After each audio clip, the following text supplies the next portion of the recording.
तो अब हम देखने वाले हैं इस एग्जाम्पल को, ठीक है। इस एग्जाम्पल में क्या दे रखा है, हमें एक रिलेशन स्पेसिफाई किया गया जिसका नाम आर था। वो रिलेशन आर क्या था, वो मेरा सेट ए से सेट ए पर डिफाइन था, सेट ए से सेट ए पर डिफाइन था। अब उसने और इन्फॉर्मेशन क्या दी कि मेरा सेट ए जो है वो क्या है, सेट ए क्या है, वो सेट ऑफ ऑल बुक्स है, सेट ऑफ ऑल बुक्स है जो कहाँ रखी गई हैं, किसी लाइब्रेरी में, ठीक है। किसी लाइब्रेरी की बुक्स ली, उन सभी का सेट बना लिया। अब वो मेरे से क्या बोलता है कि रिलेशन आर क्या है, रिलेशन आर क्या है। आप देखो यहाँ अगर मैं ध्यान से देखूँ तो relation R is defined from set A to set A, मतलब रिलेशन आर में कैसे ऑर्डर पे रहेंगे कि book number 1 is related to book number 2, मतलब एक्स कॉमा वाई, जहाँ पर एक्स और वाई जो है वो क्या होंगी, बुक्स होंगी। और x is related to y, वो सिचुएशन दे रखी है कि एक बुक x y बुक से कब रिलेटेड होगी, मतलब यहाँ रिलेशन r क्या है वो स्पेसिफाई किया गया है। तो एक बुक x y से तब रिलेटेड है, मतलब x y वाला अगर ऑर्डर पे रिलेशन r में आ रहा है तो then x and y have same number of pages. Library में बहुत सारी बुकें होती हैं, तो वो कह रहा है कि लाइब्रेरी से अगर मैंने कोई रैंडम बुक उठाई और कोई दूसरी रैंडम बुक उठाई तो this book is related to this book, मतलब book number 1 is related to book number 2 if दोनों के अंदर नंबर ऑफ पेजेस सेम, ठीक है। इसका मतलब अगर दोनों बुकों में नंबर ऑफ पेजेस सेम है तो दोनों बुक्स रिलेटेड है। अब हमसे वो क्या बोल रहा है कि check whether this is reflexive, symmetric और ट्रांजिटिव। क्या बोल रहा है कि चेक करो क्या ये रिफ्लेक्सिव है या सिमेट्रिक है या ट्रांजिटिव है या तीनों में से कौन सा है, ये बोल रहा है वो, ठीक है। तो अभी अभी मैंने बताया कि रिफ्लेक्सिव रिलेशन क्या होता है, सिमेट्रिक क्या होता है, ट्रांजिटिव क्या होता है। एक बार यहाँ साइड में लिख लेते हैं कि रिफ्लेक्सिव क्या होता है कि A comma A belongs to R होना चाहिए for all A belonging to R, sorry A, और मेरा अगर ए कॉमा बी मेरा रिलेशन आर में आता है तो मेरे पास देन क्या मेरे को मिलना चाहिए, मेरे पास मिलना चाहिए कि B comma A also belongs to R, ये मेरा सिमेट्रिक की कंडीशन है। और लास्ट एंड फाइनल ट्रांजिटिव की कंडीशन वो मेरे को क्या बोलती है कि अगर ए कॉमा बी और मेरा B comma C relation R में है तो वो मेरे को बोलती है कि यहाँ से मुझे ये पता चलना चाहिए कि ए कॉमा सी भी मेरा आर में है। तो ऊपर वाला रिफ्लेक्सिव, सिमेट्रिक एंड ट्रांजिटिव, ये मैंने लिख दी तीनों की कंडीशन। अब इससे क्या होगा, मुझे थोड़ी थोड़ी हेल्प मिलती रहेगी इधर क्वेश्चन करने में, ठीक है। तो अब देखो वो मेरे से क्या बोल रहा है कि ये चेक करो कि क्या ये रिलेशन रिफ्लेक्सिव है। अब रिफ्लेक्सिव है उसके लिए मुझे क्या चेक करना पड़ेगा कि क्या हर बुक इस सेट में जितनी भी बुकें हैं, लाइब्रेरी की जितनी भी बुकें हैं, क्या वो खुद से रिलेटेड हैं। और खुद से रिलेट कब होंगी, जब उसके खुद के साथ सेम नंबर ऑफ पेजेस होंगे, जब उसके खुद के साथ सेम नंबर ऑफ पेजेस होंगे। तो अब मान लो तुमने एक बुक उठाई, फॉर एग्जाम्पल ये छोड़ो, ये लो तुम्हारी मैथ की ये जो पार्ट 1 है, तुमने ये वाली बुक उठाई, ये लाइब्रेरी में रखी हुई थी, ठीक है, तुम्हारे स्कूल की या कॉलेज की जहाँ की भी है, ये लाइब्रेरी में रखी हुई थी। अब मान लो इसके अंदर कितने पेज हैं, पता नहीं, नंबर नहीं है लास्ट वाले पेज में। मान लो इसके अंदर 400 पेज है, ठीक है, इस बुक के अंदर 400 पेज है। अब क्या ये बुक खुद के साथ रिलेटेड है, क्या ये बुक खुद के साथ रिलेटेड है। अब ऐसा नहीं कि तुम सोचने बैठ जाओ क्या ये रिलेटेड है और फिर ऐसे सोचते ही जा रहे हैं और ऐसे करते करते तुम्हारा पेपर का 3 घंटा निकल रहा है, ऐसा नहीं सोचना है। क्या है रिलेशन, क्या है कि एक बुक दूसरी बुक से रिलेटेड होगी कब, जब उसके अंदर सेम नंबर ऑफ पेजेस होंगे। इस बुक के अंदर मैंने बोला कि 400 पेजेस हैं, अब इसके खुद के अंदर कितने पेजेस हैं, 400, तो इसका खुद के साथ रिलेशन एस्टेब्लिश हो गया, इसका खुद के साथ रिलेशन एस्टेब्लिश हो गया कि इसके अंदर 400 पेजेस है, इसके अंदर 400 पेजेस है, तो इक्वल नंबर ऑफ पेजेस हो गए। तो दिस इम्प्लाइज कि for all a belonging to a, that is for all a belonging to a we have, क्या है हमारे पास है कि a comma a belongs to r। अब तुमने ये लिख दिया, तुम्हें कैसे पता चला, वो बोलेगा हमने तो क्या कहते हैं रैंडमली लिख दिया, वो तुम्हारे नंबर काट लेगा। मान लो रिफ्लेक्सिव अगर हो भी रहा है, अगर रिफ्लेक्सिव हो भी रहा है, तुमने ये लिख दिया तो तुम्हें आधा नंबर मिलेगा इस पार्ट का, अगर ये 1 नंबर जाएगा या जितने भी नंबर का उसका आधा। तुम्हें बताना पड़ेगा कि तुमने लिखा कैसे, तुमने ये डायरेक्ट लिख दिया है तो तुमने मन में बोल दिया कि हर बुक का खुद के साथ सेम नंबर ऑफ पेजेस होते हैं। तो यहाँ पर ब्रैकेट में एक reason, because every book have या has same number of pages. English में मैं थोड़ा कमज़ोर हूँ, बोलनी अच्छी आती है बस, लिखनी नहीं आती। Every book has same number of pages as itself. हर बुक के पास उतने ही पेज होते हैं जितने उसके खुद के पास हैं। ठीक है, सुनने में कितना अजीब लगता है ना कि हर बुक के पास उतने ही पेज होते हैं जितने उसके खुद के पास है। तो for all A belonging to A comma A belongs to R, तो ये रिलेशन मेरा, अब मैंने ये दिखा दिया तो इतना लिखने से काम नहीं चलेगा, एक लाइन और, एक रीजन, एक ये और एक कि दिस इम्प्लाइज कि आर इज रिफ्लेक्सिव। रिफ्लेक्सिव लिखोगे तो चलेगा, लेकिन ज़्यादा बेटर है कि रिफ्लेक्सिव रिलेशन लिखो। मैं टीचर हूँ, मैं लिख सकता हूँ रिफ्लेक्सिव। तो R is reflexive relation. I hope समझ में आ गया होगा आप सभी को। और शुरुआत ऐसे ही करनी है, कुछ नहीं बोलना है ऐसे कि हमें ये निकाल के दिखाना है या वो निकाल के दिखाना है। डायरेक्ट हमें बस रिफ्लेक्सिव रिलेशन की डेफिनेशन ध्यान में होनी चाहिए। वो हमसे क्या बोलता है कि हर एलिमेंट ए का खुद के साथ रिलेटेड होना चाहिए। अब मैं चेक करूंगा कि रैंडमली मैंने इसके अंदर तुम एक पर्टिकुलर कभी भी सोच के मत चलना। ये तो मैंने तुम्हें पर्टिकुलर से समझाया, तुम बोलोगे अभी तो आपने बोला पर्टिकुलर से नहीं करना, पर्टिकुलर से समझाया बोल रहे हो। तो देखो जैसे मैंने इस बुक के अंदर मान लो मैंने अभी 400 बोला था, अब मैं रैंडमली बोल रहा हूँ कि इस बुक के अंदर मान लो m नंबर ऑफ पेजेस है, तो हर बुक के अंदर मान लो ये बुक मैंने बोला कि m नंबर ऑफ पेजेस है, मैं दूसरी बुक उठा के आया उसके अंदर मैं कोई दूसरा वेरिएबल ऐड कर लूँगा, तीसरी बुक उठा के आया उसके अंदर तीसरा वेरिएबल ऐड कर लूँगा, क्योंकि जरूरी नहीं है ना कि हर बुक के अंदर सेम पेजेस हो। तो अगर इसके अंदर m पेजेस है तो इसके खुद के अंदर m पेजेस होंगे, यानी हर बुक खुद के साथ रिलेटेड है। तो ये डायरेक्ट मैंने लैंग्वेज के अंदर लिख दिया। ठीक है, तो ये था मेरा रिफ्लेक्सिव रिलेशन। ठीक है, ये मतलब ये हो गया, हमने चेक कर लिया कि ये रिलेशन मेरा रिफ्लेक्सिव है। अब मुझे देखना है सिमेट्रिक। अब ध्यान से देखना, रिफ्लेक्सिव का तो मैंने एक एग्जांपल दिया भी था, अब हम देखेंगे सिमेट्रिक। और एक और बात मेरी ध्यान देना, अभी जब मैंने रिफ्लेक्सिव का एग्जांपल दिया था वो था एक पर्टिकुलर एग्जांपल जिसमें तुम देख के बता सकते हो। पेपर में ऐसे क्वेश्चंस नहीं आएंगे, पेपर में आएंगे इस टाइप के क्वेश्चन जिसके अंदर तुम्हें इन जनरल लिखना होगा इस तरीके से कुछ। ठीक है, पेपर में आएंगे इस तरीके के क्वेश्चन जिसमें इन जनरल बातें चलती हैं। तो अब देखो जैसे मैंने मान लो एक रिलेशन अगर जनरली ऐसे लिखा होता कि 1, 2 और मेरा ए सेट के अंदर मेरे पास 1, 2, 3 तीन एलिमेंट है, मैं रिलेशन आर बना रहा हूँ 1, 2, 2, 1 और क्या कहते हैं 1, 3, 3, 1 और मैंने बनाया एक 2, 3 और एक मैंने बना दिया 3, 2। ठीक है, तो अब मुझे इस रिलेशन के लिए क्या दिख रहा है कि अगर मैं कोई सा भी a, b वाला अगर ऑर्डर्ड पेयर इसके अंदर उठाता हूँ, अगर मैं कोई सा भी a, b वाला ऑर्डर्ड पेयर इसके अंदर उठाता हूँ तो उसका b, a इस रिलेशन R में है। देखो 1, 2 रिलेशन R में है, तो इसका मतलब सिमेट्रिक कब होगा जब 2, 1 रिलेशन R में होगा है। अब ये ऐसे एक के लिए नहीं देखना है, हर एक के लिए देखना है। तो 2, 1 है तो 1, 2 है, 1, 3 है 3, 1 है, 3, 1 है 1, 3 है, 2, 3 है 3, 2 है। अब ये इसका है तो ये तो हो गई।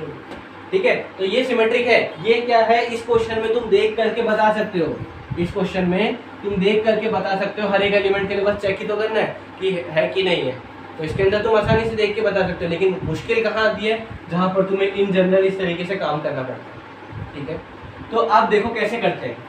सिमेट्रिक करना है तो सिमेट्रिक के लिए वो क्या बोल के चलता है कि सबसे पहले ये लो कि a, b R से रिलेट में R में है ऐसा लेके चलो और तब वो दिखाओ।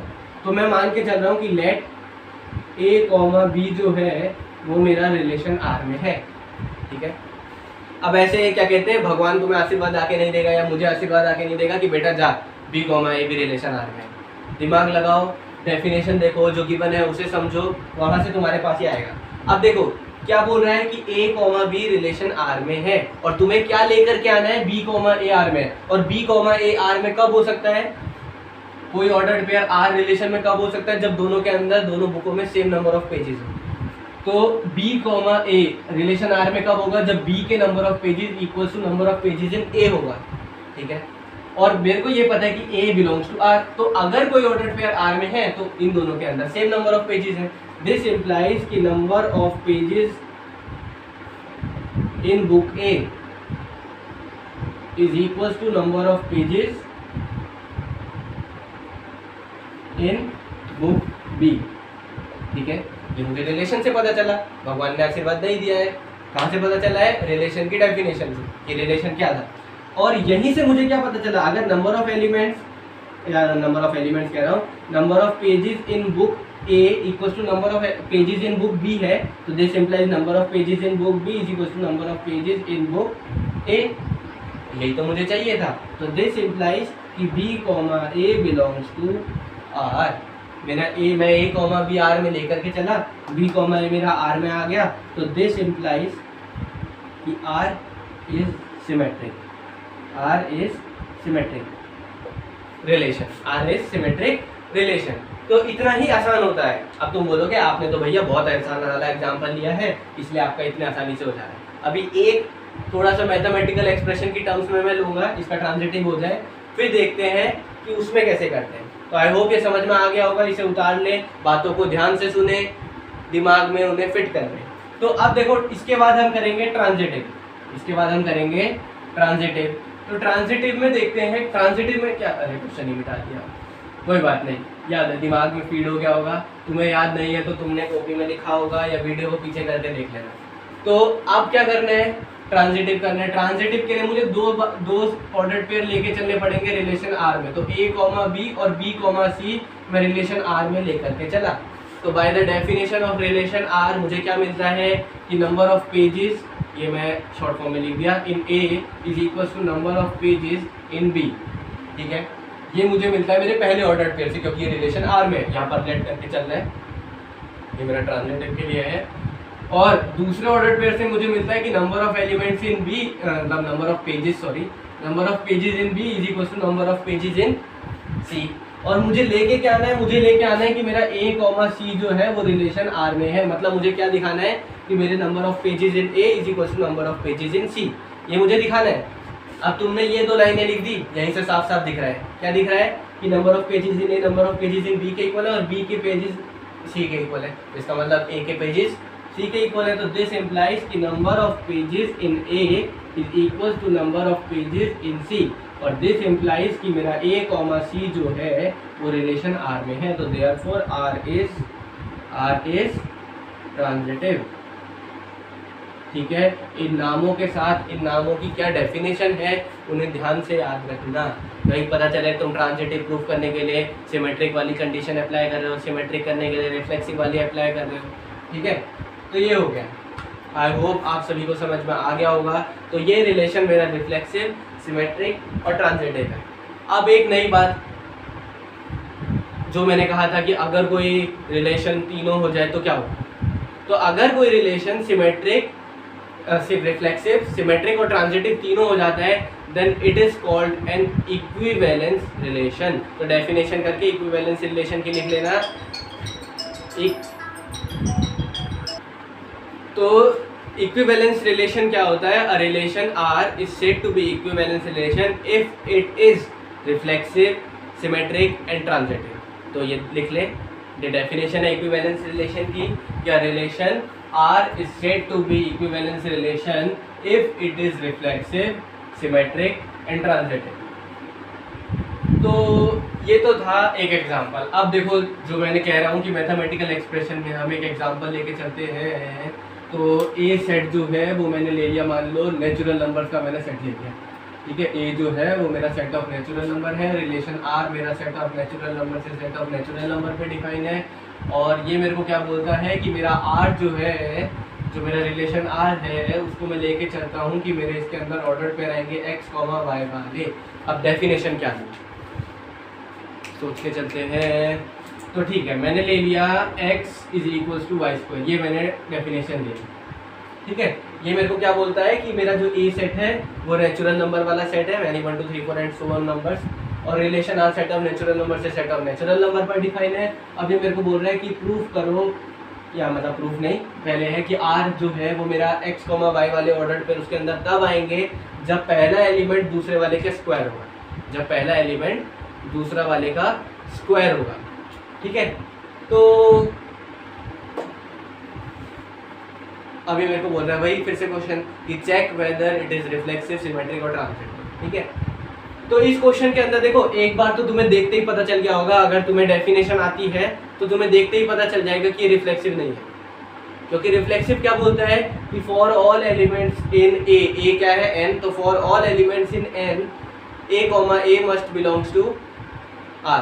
तो अगर मैं मान लो 1, 1 लेता हूँ तो 1, 1 तो आ जाएगा क्योंकि 1 इक्वल्स टू 1 स्क्वायर।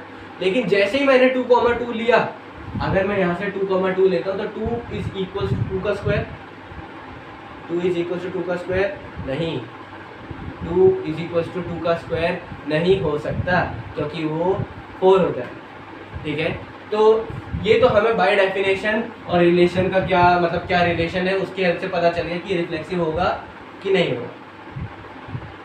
अब इसे लिखें कैसे, ठीक है। तो देखो, जब हमें किसी रिलेशन को रिफ्लेक्सिव प्रूव करना होता है ना तो इन जनरल करना होता है, और जब हमें उसे रिफ्लेक्सिव नहीं प्रूव करना होता है तो सिर्फ एक एग्जांपल काफ़ी होता है। और ये बात यूनिवर्सल है, जब भी तुम्हें कोई चीज़ प्रूव करनी होगी तो तुम्हें प्रूव करना होता है इन जनरल, और जब भी तुम्हें कोई चीज़ फॉल्स करनी होगी तो वो तुम्हें करना होता है विद एन एग्जाम्पल, ठीक है। तो ये होता है पैटर्न कि कब किसी चीज़ को अगर ट्रू करना है तो ट्रू करने के लिए हमेशा जनरल लेना पड़ेगा, और अगर फॉल्स करना है तो जस्ट एक एग्जाम्पल। आप कई बच्चों का डाउट होता है कि ट्रू करने के लिए तो आप सारे ले रहे हो और फॉल्स करने के लिए एक एग्जाम्पल दे रहे हो, फॉल्स के साथ ऐसी नाइंसाफ़ी क्यों या ट्रू के साथ ऐसी नाइंसाफ़ी क्यों। तो देखो, फॉल्स वाले में क्या होता है, ट्रू वाले में क्या होता है कि मान लो तुमने 10 एग्जाम्पल बना लिए, ठीक है, 10 एग्जाम्पल बना लिए जिसमें तुम ट्रू ट्रू ट्रू ट्रू दिखाते जा रहे हो, लेकिन मान लो एक 11वां एग्जाम्पल जो तुम्हारे ध्यान में नहीं आया, जिसके जो फॉल्स हो रहा था, तो सारे एलिमेंट्स के लिए क्या वो ट्रू हुआ? नहीं, इसका मतलब वो नहीं है ट्रू, ओवरऑल ट्रू नहीं है। तो और फॉल्स वाले में क्या है, फॉल्स वाले का मतलब है कि ये रिलेशन कहीं एक पर्टिकुलर जगह, फॉल्स का मतलब क्या है कि ये रिलेशन एस्टेब्लिश नहीं हो रहा है, तो वो 10 के लिए करा और 11वां वाला नहीं हो रहा है, तो एक पर्टिकुलर काफ़ी है ना। या अगर मैं ये कहूँ कि सारे ट्रू के लिए ट्रू होगा तब जब इन जनरल सबके लिए वो बात प्रूफ होगी, तो जब मैंने एक एग्जाम्पल निकाल के दे दिया तो उन सभी में से एक एग्जाम्पल दे दिया, तो अब सबके लिए तो नहीं है, वो बात सबके लिए प्रूफ नहीं हो रही, इसका मतलब वो फॉल्स है, ठीक है। तो आई होप ये समझ में आ गया होगा। तो अब देखो, इसको रिफ्लेक्सिव ना करने के ना 2 तरीके हैं, एक कॉन्ट्राडिक्शन का मेथड और एक एग्जाम्पल वाला मैंने अभी बता दिया कि एग्जाम्पल से मैं इसको कैसे कर सकता हूँ। नंबर 1 वे है कि एग्जाम्पल मैंने क्या दिया कि लेट 2, या ये मैं लिख दूंगा, डायरेक्ट लिख दूंगा, लेट वेट करने की जरूरत नहीं है। एग्जाम्पल में डायरेक्ट लिखा कि 2, 2 does not belongs to R, because यहाँ पर क्या आएगा, because 2 is not equal to 2 का स्क्वायर। तो ये हो गया मेरा एग्जाम्पल। तो दिस इम्प्लाइज कि आर इज नॉट रिफ्लेक्सिव, ठीक है। अब सेकंड बात कि कॉन्ट्राडिक्शन से कैसे करूँ, तो बाय कॉन्ट्राडिक्शन मैं इसको कैसे करूँगा, क्योंकि कई बार होता है कि रिलेशन कुछ इतना खतरनाक होता है कि हम सोच ही नहीं पाते एग्जाम्पल क्या होगा, ठीक है। वैसे इतना भी खतरनाक नहीं होता है जितने भारी आवाज़ में मैंने बोला, आसानी होता है। तो कॉन्ट्राडिक्शन में मैं क्या करते हैं कि लेके चलते हैं कि लेट हमने मान लिया कि जो मेरा a, है वो रिलेशन R में है, मैंने मान लिया, ठीक है, मैंने मान लिया। तो अगर ये मैंने मान लिया तो इसका मतलब a = a², अगर मैंने मान लिया तो इसका मतलब a = a² by definition of relation, ठीक है। लेकिन a = a² कब हो सकता है, जब a की वैल्यू 0 या 1 हो, मैंने अगर कोई रैंडम अब 0 तो नेचुरल नंबर है नहीं, सिर्फ 1 के लिए हो रहा है। अगर मैंने कोई रैंडम ले लिया, 2 ले लिया तो नहीं हो रहा है, 3 ले लिया तो भी नहीं होगा, 4 ले लिया नहीं होगा। तो दिस इम्प्लाइज कि a = 0 और a = 1, तो देयरफॉर दिस इम्प्लाइज कि a belongs to R only for a = 1। तो ये फॉर ऑल के लिए नहीं हुआ, तो दिस इम्प्लाइज कि R इज नॉट रिफ्लेक्सिव। तो आई होप आप सभी को ये समझ में आ गया होगा कि कॉन्ट्राडिक्शन से कैसे करते हैं। कॉन्ट्राडिक्शन से हमें पहले मान के चलना पड़ता है कि वो रिफ्लेक्सिव है, रिफ्लेक्सिव मान के चला, फिर वो रिलेशन लगा देते हैं, रिलेशन लगा करके ये दिखा देते हैं कि फॉर ऑल के लिए नहीं आ रहा है, और एग्जाम्पल से हमें एक पर्टिकुलर एग्जाम्पल सोचना होता है। तो ये तो था बहुत आसान, ये था रिफ्लेक्सिव का। अब हम देखेंगे, नोट कर लेना, तो अब हम देखेंगे कि ये रिलेशन मेरा सिमेट्रिक और ट्रांजिटिव है या नहीं है, ठीक है। तो हम आ जाते हैं सिमेट्रिक पे। तो सिमेट्रिक में वही है मेरे पास, मुझे लेकर के चलना पड़ेगा कि मेरा एक ऑर्डर्ड पेयर रिलेशन R में है। तो मैंने माना कि मेरा a, b जो है वो मेरा रिलेशन R में है। मैंने क्या माना कि मेरा रिलेशन मतलब ordered pair a, b relation R में है, और अगर ये रिलेशन R में है तो दिस इम्प्लाइज बाय डेफिनेशन क्या आया मेरे पास, a = b²। और मुझे क्या दिखाना है, मुझे दिखाना है कि क्या मेरा b, a रिलेशन R में है, और अगर मान लो होता है, आ जाता है, तो क्या होगा, b = a² आना चाहिए। अगर ये रिलेशन R में आ रहा होगा तो इसका मतलब b = a² आना चाहिए। तो क्या b = a² मिल रहा है मुझे यहाँ से क्या मिल रहा है, b = √a² ए, तो दिस इम्प्लाइज कि B is not equal to A square, this implies B is not equal to A square, और दिस इम्प्लाइज कि बी कॉमा ए जो है वो रिलेशन आर में नहीं है, और नहीं है तो therefore R is not symmetric, R is not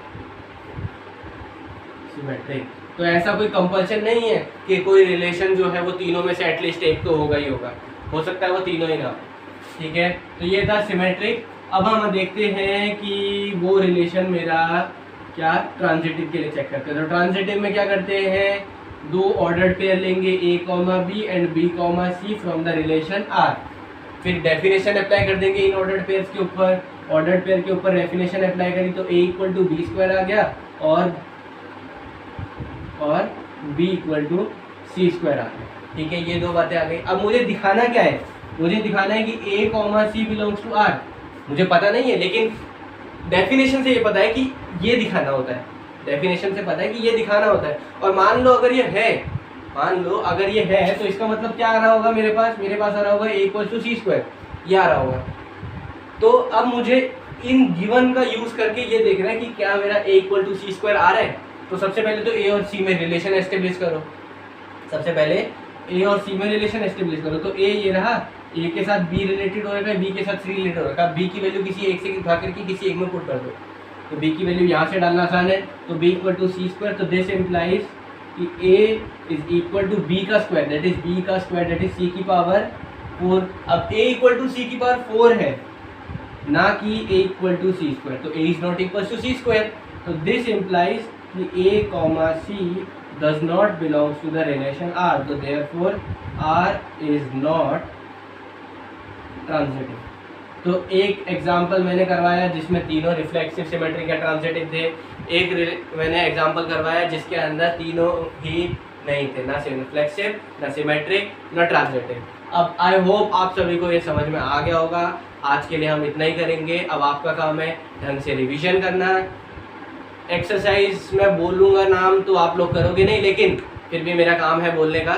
तो 1.1 मतलब जो सबसे पहली एक्सरसाइज है उसके अंदर इसी से रिलेटेड क्वेश्चंस हैं, आप सभी को वो क्वेश्चंस ट्राई करने हैं। कुछ नहीं आता हो तो मुझसे पूछना है, ठीक है। पूछना कैसे है, पूछने के लिए मैंने अपने डिस्क्रिप्शन बॉक्स में या मेरे चैनल के अबाउट सेक्शन में जो है मैंने अपनी आईडी दे रखी है, आप मुझे वहाँ पर मेल करके क्वेश्चंस पूछ सकते हैं, ठीक है। तो आज के लिए इतना ही, तब तक के लिए धन्यवाद।